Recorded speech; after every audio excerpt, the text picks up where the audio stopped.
كم تول داوتول channel أكون إنجليش Oromic أكم نجايرتو بيجي جراتن قويا لا برمس سبوكينيتين ولد ديب نجرا برمس سبوكيني كنا لا ركيتي كمبرا نماي واي مالتي why is spoken is about lips it is about teeth and it is about is description description describe gochuudha why mataa keetii describe gochuudha why qaama keetii why funyaan keetii why iji keetii why rifeensa keetii akkamitti ibsita jechuudha rifeensa akkamii qabdaa hidhii akkamii qabdaa ilkaan akkamii qabdaa okay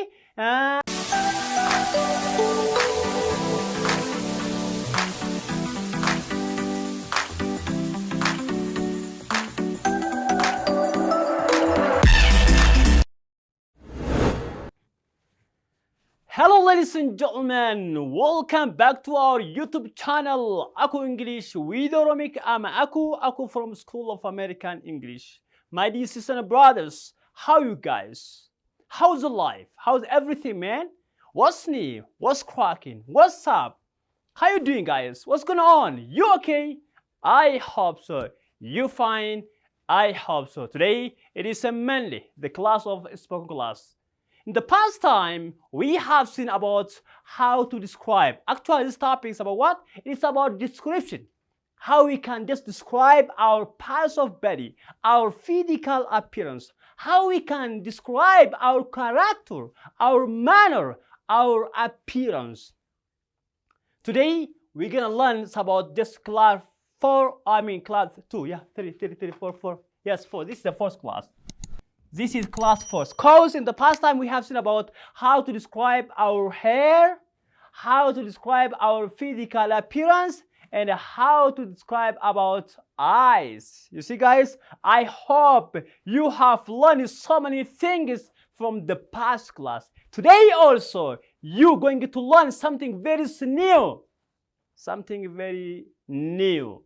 It's about what? It is about how to describe your lips. Yes, if you have a lips, how to describe your lips. Yes, his also is a teeth. How to describe your teeth. And the last one is, it is ears. Do you have ears? Yes.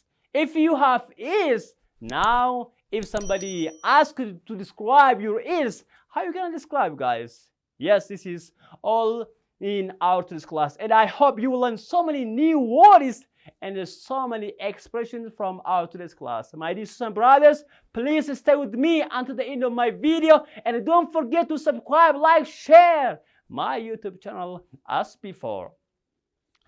كم تول داوتول channel Aku English Oromic أكم نجايرتو بيجي جراتن قويا لا برمس سبوكينيتين ولد ديب نجرا برمس سبوكيني كنا لا ركيتي كمبرا نماي واي مالتي why is spoken is about lips it is about teeth and it is about is description description describe gochuudha why mataa keetii describe gochuudha why qaama keetii why funyaan keetii why iji keetii why rifeensa keetii akkamitti ibsita jechuudha rifeensa akkamii qabdaa hidhii akkamii qabdaa ilkaan akkamii qabdaa okay gurra akkamii qabda jechuudha kana akkaataa ibsan baranna jechuudha barumsa keenya hadhaa keessa jechuudha yeroo daba keetii akkaataa ija akkamii qaban baranne jira rifeensa baranne jira akkasumas immoo bareeduma qaamaa okay yoo bareeda ta'e yoo fukkaata ta'e akkamitti ibsama kennu ilaalle jira jechuudha kanaaf guyyaadhaa description afraffara jira jechuudha hanga 10 qaba hanga 11 qaba hundayyuu takka takkaan barannaa jechuudha all right now let's come to our today's class without further ado. Now the first one said that she has juju lips. She has juju lips. Or we can say instead of she, we can say he. It's a place. It's possible, guys. You can replace what? He. Instead of she, you can replace he. It's okay. So, what is she has juju lips means? She has juju lips means or he has juju lips means if someone has very big lips, very oversized lips. We can say she or he has what? A big lips. If it's not just like big, no, it's not just like normal big. No ways. This is extremely big or very, very big. So it's very, very big. It's called what? Lips is called what? We can say juju lips. It's a very, very, very lips. It's called what? It's a juju lips. Hidin nama yo guddate. Akka kenna normal kan santain bae gudda mara gudda yo ta'e dachae yookaan ammoo ol dachae yookaan ammoo dachae afaan akkana kafagaatu yoo ta'e maannaan juju lips naan. Nama tokko isaa hidhii akkasii qabee agartee maataan? Look at, she has juju lips taan. Do you have juju lips, bro? No way. You haven't, right? Look at, he has or she has juju lips. Look at her lips. May this ilaalme? She has juju lips. Oh my God. What that? How it's a big man. Akkama guddatee haala kanaan surprise ta'uu dandeetta jechuudha. So she has juju lips jechuun hidhii guddaa qabda jechuudha. The next one is she has chapped lips. She has what? Chapped lips. What does chapped lips means? When you say that, chapped lips means if someone's lips is become dry due to something. Let's say if you used to be using different cosmetics, different just makeup over your lips, now if you stop to use or if you stop to wear just cosmetics or makeup over your lips, you might be say what? If your lips is become dry, if there's no mousse or if there's no wheat, you can say what? You can say I got chapped lips, or you can say she got chapped lips, or you can say he has chapped lips. Chapped lips jechuun namni tokko hidhiin isaa yoo goggoge jechuudha. It looks like dry akka yookaan immoo qorri dhayeetti yoo kan ta'u taate jechuudha. Duraan waa qibaatii garagaraa fayyadamee yoo dhaaba yookaan immoo dibata garagaraa fayyadamtee yoo dhaabdee hidhiin isii yoo goggoge. Hidhiin namaa yoo babbaqaqe jechuudha. Yoo goggoge maannaan we can say chapped naan. Just today, I don't know what's wrong with me. Just I got chapped. Oh my God, what's wrong with me, man? Just I got chapped. Hey, what's wrong with your lips, bro? Just you got what? You got chapped, or you can say, you have chapped lips actually. Nama hili gogomana, she got chapped lips, or you can say she has chapped lips naturally. She has chapped lips. Yo istemo, he has chapped lips naturally. Nama hili sa gogomana, chapped naturally. The next one is he had back teeth. He has what? This is back, not this one. Kanamtila.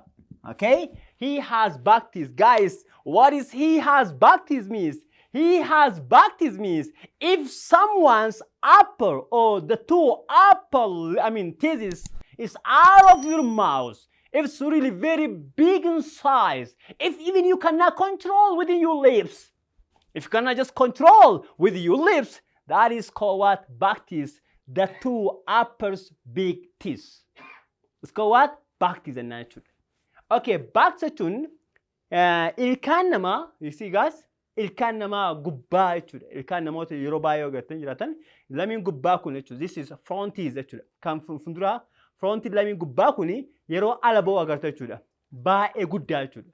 Maannaa yeroo baay'ee afaan Oromootiin namoonni baay'een kalaada jedhanii maqaa biraa qabaatan beeku. Kalaada jechuun ilkaan isaa dheeraa guddaa ta'e we can say back teeth natural. So she has back teeth. You have back teeth. I have back teeth. She got back teeth jechuudha jechuudha.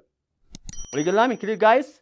That's called back teeth. Naan ilkaan kalaada guddaa lamii fuulduraa sana jechuudha. All right. The next one is she has thin lips. She has thin lips means if someone has very small lips and a very thin or slim, okay, or you can say slim or thin, okay, we can say thin lips. Thin lips jechuun nama hidhiin isaa baay'ee sharpii baay'ee happy ta'ee fi xiqqaa ta'e maannaan she has thin lips jechuudha. Baay'ee xiqqaa jechuudha. Baay'ee xiqqaa jechuudha. The next one is he has dumbo ears, or you can say loop ear. He has what? Dumbo ears. What does dumbo ears means? Dumbo ears means if someone's ears is really very big and it is raised around just your shoulder, we can say it is dumbo ears. Very big in size. Very big is called what? It is dumbo ears, please. Please, you can say, shut up here. You can say what? She has dumbo ears. She has dumbo ears. Gurra akka elefanti yookaan immoo gurra akka afaan Oromoo jedhama? Elephant. Arbaa jechuudha. Gurra akka arbaa dheeraas maannaan akkana gad dheeratoo ta'e maannaan diishin isaa kun bakka afaan Ingiliffaan kun maal jedhama? Diish jedhama jechuudha. Diishin namaa yoo guddaa ta'e jechuudha. Diishin namaa kun yoo guddaa ta'e we can say what? She has dumbo ears jechuudha. Dumbo ears means very big ears jechuudha. Okay, the next one is she has diastematis. She has or he has what? Diastematis. What is diastema means? Diastema means in other words we can say prudentis. Prudentis. Okay, prudentis. Diastema means if there is a gap between the upper of your teeth the upper of your front teeth is gap. If there is a gap between your upper front teeth, we can say she or he has what? Diastema teeth jechuudha. Diastema or prudent teeth jechuudha. Diastema kun immoo prudent jechuun hiika biraatiin namni tokko yoo ilkaan kaaruu qabaata jechuudha. Kaaruu jechuun ilkaan banaa yoo qabaata jechuudha. Look at she has prudent teeth. I have look at my teeth guys. I have what? I have a kinds of what? Prudent or diastema teeth. You can just take me as an example. Akka fakkeenya fudhachuu dandeettanii ilkaan kiyya amma kaaruudha jechuudha. Kanaaf ennaan ilkaan kaaruu afaan Ingiliffaa maal jedhama? It's called what? Diastema or prudent teeth jedhama jechuudha. The next one is she has gap teeth. She has what? She has gap teeth. She has what? Gap teeth. Gap teeth means if there is a gap between your teeth, okay, between each of your teeth, it's called that gap teeth. Gap jechuun yoo ilkaan kee guutuu jidduu gaappi yookaan immoo babal'ina jijjiraate gap teeth jechuudha. Asillee akkana jechuudha. Ilkaan kee fakkeenyaaf as akka jiraate akkanallee ilkaan kee guutuun isaa banaa qabaatu maannaan it's called what? It's gap teeth jennaan jechuudha. Gap teeth jedhama jechuudha afaan Ingiliffaatiin. All right. The next one is your teeth. This is the kind of expression actually. Let's say if your teeth is become dirty or if it is not attractive, it's not clean, if it is untidy. Okay, guys? If it is unneat, you can say your teeth is what? Tiny yellow. When someone just someone's teeth is tiny yellow means when just your teeth is tiny yellow. You know what? If you ate something, after you ate something, if you don't wash your teeth, or if you don't brush your teeth, or if you don't clean your teeth, then your teeth become what? Your teeth become yellow. Okay, your teeth tiny yellow to nama tokkoon, or you can say your teeth go yellow to nama tokko ilkaan isaa yoo xuraa'e, ilkaan kee xuraa'e, fakkeenyaaf adii kanarraa yoo nyaanni wala deddeebi'ee taa'ee yeroo dheeraa foo taa'e bifa akkamii uumaa? Bifa yellow uuma jechuudha. Kanaaf ennaan your teeth tiny yellow jechuun ilkaan kee xuraa'ee jira jechuudha. So you should have to what? You should have to cleanse or you should have to what? Brush up your teeth by using what? By using toothpaste. By using toothpaste fayyadamuudhaan yookaan immoo saamunaa ilkaanii fayyadamuudhaan argachuu yookaan immoo qulqulleeffachuu qabda jechuudha. That's all. The next one is he has false teeth. He or she has what? False teeth. False teeth means if someone has artificial teeth, okay, if you made or if you use a kind of just artificial, not normal, okay, not natural teeth, we can say false teeth, which is made from maybe breast and some other things. Namni tokko lumaa galatti ilkaan sobaa yoo qabaate jechuudha. Ilkaan sobaa jechuun ilkaan ofirra godhan kana jechuudha. Ganama ofirra kaanii galgala ofirraa baasanii akka uffataatti kan godhatan ilkaan ni jira jechuudha. Namni tokko ilkaan walumaa galatti yoo hin qabaanne yeroo baay'ee magaalaa yookaan immoo biyyoota guddate keessatti yeroo ilkaan guutuu hin qabaanne akkuma ilkaan qabu fakkaata ofirraa baastee galgala mana keessatti xarbeeza irra ganama akka uffataatti godhattee baata jechuudha. Walumaa galatti ilkaan akkasii maadhama? He or she has what? False teeth jechuudha. Ilkaan forged jechuudha. Artificial akka ta'e jechuudha. She has false teeth. Do you have false teeth, bro? No. Okay, yours original, right? The next one is she has whitened teeth. She has what? She has whitened teeth. Whitened means it's very clear teeth jechuudha. Namni tokko ilkaan qulqulluu adii yoo qabaate maannaan like just daraartuu teeth. Kutaa lamaffaa keessatti yeroo kitaaba duraan dubbifnu ilkaan daraartuu adii akka aananii jedhama jechuudha. Kanaaf ilkaan akka aananii adii maadhama? It's called what? Whitened teeth jennaan. You can say, oh, you have what? Whitened teeth.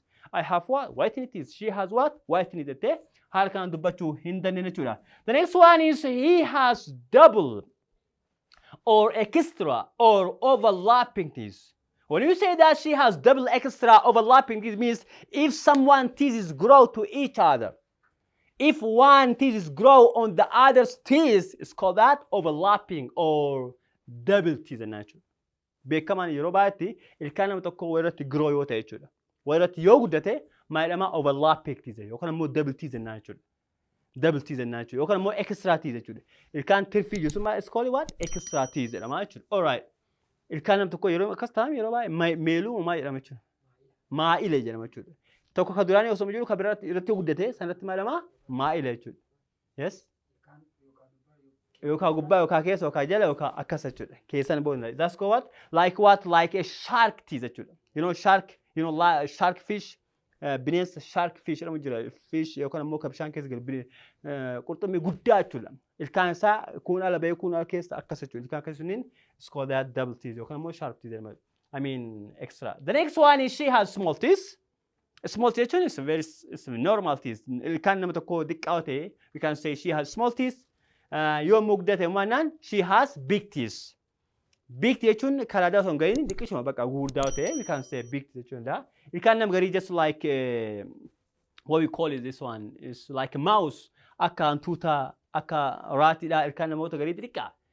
Gaasa maanaan small teeth jennaan. Yoo immoo guddaa ta'e immoo big teeth jennaan jechuudha. So haala kanaan waa'ee ilkaanii haasa'uu hin dandeenya. Waa'ee lipsii haasa'uu hin dandeenya jechuudha. Namni tokkoon illee she has small lips or big lips jechuu hin dandeenya jechuudha. Akkasumas namni tokkoon illee she has big ears or small ears jechuu illee hin dandeenya jechuudha. Okay, now let's see here some tips or words. Jechoota waa'ee ilkaaniitti wal fakkaatu kan immoo ilkaan keenya maqaa garaagaraa qabu. Afaan Ingiliffaa keessatti beekuu qabdan jechuudha. Ilkaan 32 qabna. Ilkaan 32 maqa garagaraa qaba jechuudha. The first one is ilkaan jalqabaa gubbaa afurii jedhama. Ilkaan afuriin gubbaa sun takka lama sadii afur. Ka jalaallee takka lama sadii afuriin sun jedhama. It is incisors jedhama jechuudha. Incisors jedhama jechuudha. Incisors jalaa afur. Okay, gubbaallee afur jechuudha. Walitti meeqa 8 jechuudha. It's called incisors jennaan jechuudha. Ilkaan afuriin jalqabaa jalaa fi gubbaa sun jedhama. Incisors kan qaarrifaa garanaa jechuudha. Okay, kaitaan ammoo canines. Canines jechuun ilkaan qaarrifaa jechuudha. As tokko, jalallee tokko, asilee tokko jechuudha. Walumaa galatti ilkaan meeqa? Jala lama gubbaa lama ilkaan afur jechuudha. Qaarrifaan afur jechuudha. Kan ittiin waa qaban jechuudha. Kan ittiin waa banan yeroo baay'ee ittiin haayilaand uumatee yoo ta'u ittiin banan sun ilkaan maaliifi? Ilkaan qaarrifaa. Afaan Ingiliffaatu jedhama? Canines jedhama jechuudha. It's called canines jedhama jechuudha. Kaitaan ammoo premolars. Premolars jechuun ilkaan 8 premolars jechuun AO jalaa lama qaarrifattaanii kan jiru jechuun lama garanatti illee lama afur gubbaallee lama garanatti illee lama jechuudha. Walumaa galatti meeqa 8 jechuudha. Premolars jechuudha. Ilkaan qaarrifattaanu lamii jechuudha. AO lamii AO jalqabaa jechuudha. Afaan Ingiliffaa maannaan premolars jechuudha. AO'n gara dhumaa immoo AO'n gara dhumaa jedhamti molars jechuudha. AO'n gara dhumaa garanaan 3 garanaan illee 3 meeqa 6 garanaallee 3 waliin meeqa 12 jechuudha.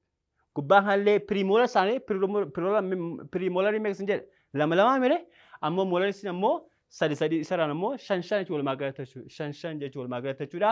Kanumaafiyyuu walumaa galatti as 5 warra meeqa 20 jechuudha. Molarsii fi premolarsii walumaa galatti AO kan jedhamu walumaa galatti ilkaan meeqa jira 20 jechuudha. Walumaa galatti ilmi namaa ilkaan meeqa qaba 32 jechuudha. 32 jechuudha. Kuni walumaa galatti waa'ee ilkaanii jechuudha.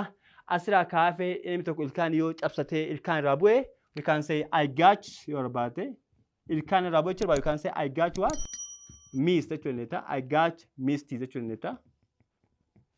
I got missed jechuun ilkaan sirraa bu'ee cabu jechuudha. It's a fall out sirraa ta'e jechuudha.